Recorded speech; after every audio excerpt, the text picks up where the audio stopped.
Let's get started, right? So we stopped in the previous video here where we created a button, a reusable button where we pass the text, and we can see that it's not doing much right now, but essentially we understood how a reusable component works, right?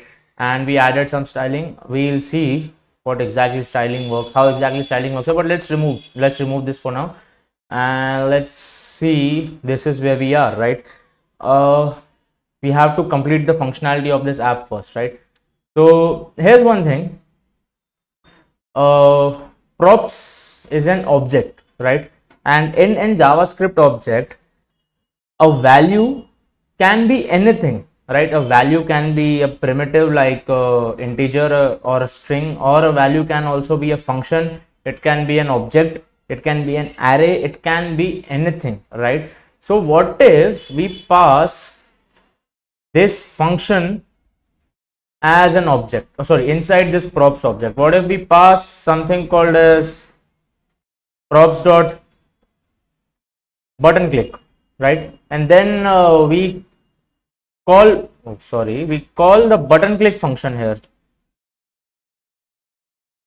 right? How exactly does this work? Wait, let's just get rid of this as well. Let's just see first how on click works before anything else. Okay, so let's write console.log and ASD. Okay, let's see what happens here. Where's this props coming from? First of all, okay, let's remove this, right? And let's refresh. We can see that we have 3 buttons and 3 times ASD is getting return here, right? But what does onClick need? An onClick does not need us to do something. An onClick needs a function. Okay, so what if we do this now and we refresh, and if we click, and it is working now on the click. Okay, remember this. So whenever we are following some event, that is on click is an event, right? So we have to give it a function, not just what to do. If we do this, this will run when the component is being rendered itself, right? That is what it did right here. Now if we give it a function, it will only run when we actually do this event, right? Let's see. Yeah, nothing here, and then I did this event, it ran. Okay, so always remember this: inside onClick or inside any event in React or any event in JavaScript that we are converting into React, we always pass a function. Okay, now coming back to how we can make this onClick reusable. So let's do console log and let's pass something called as button click. So essentially button click is the function. Okay, and what we'll be doing is let's just pass button click first, and button click, let's just pass text first. Okay, ASD whatever, right? So it okay, let's just pass button click everywhere.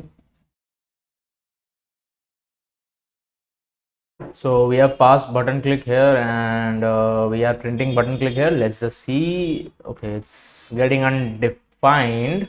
Why? Button click, let's copy the keyword here. Okay, we have L capital. So let's just see do button click now. It should work. Okay, it's giving me 3 ASDs now. Let's do one thing. Now I have to pass in a function here, right? So whenever we pass anything apart from string inside this, what do we call this, function attribute, right? We pass it inside this bracket, curly bracket notation. Okay, so if we have to pass a function now, we can pass console log. Let's do 1 2 3 1 2 3. Okay, whatever.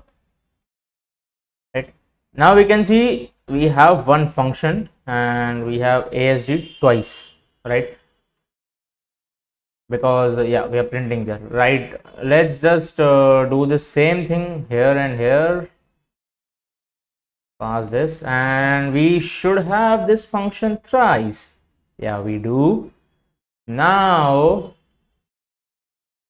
this should, okay, in the button we can we call this function now. Let's see, drops here, and let's do this. Now it should not print anything. Okay, it's still printing. Okay, we still have the console log here. Okay, let's do refresh. Oh my god, it's working. So now tell me one thing, if I did ASD here, what will happen? The plus button will print ASD, minus and this will print the number. Cool. Now this button click, on the click of this button I should set the count to plus of the current count, right? Can we try that? Let's see. Set count is what? Count plus 1. Okay, let's see if we do this. Oh my god, it worked. The minus and reset are not working because they are giving some console log, right? We will do this now. Okay, count for minus we have to do -1, and for this we have to set the count towards 0, and let's save this. Let's refresh. Okay, now we can see we are getting 3 different console logs here: set count +1, set count -1, and set count of 0, right? And if we do plus 11, minus is giving us 9 and reset is giving us 0. Cool, very cool. So the functionality of our app is finally done, and we understood what this what a component is. Basically a component is the smallest possible thing in this document, right? This can be a component, this can be a component, this we have made a component, right? Essentially this whole app is also a component. If you can see, we are importing a React from React here, and we are exporting this app. This app by definition is a function that returns me some JSX, right? And this JSX is being passed to the index file and it is being sent to render function. So essentially this app is also a function, also a component. So I can say easily that in a React app, everything is a component. Okay, cool. We'll stop here, and in the next lecture we'll talk about styling.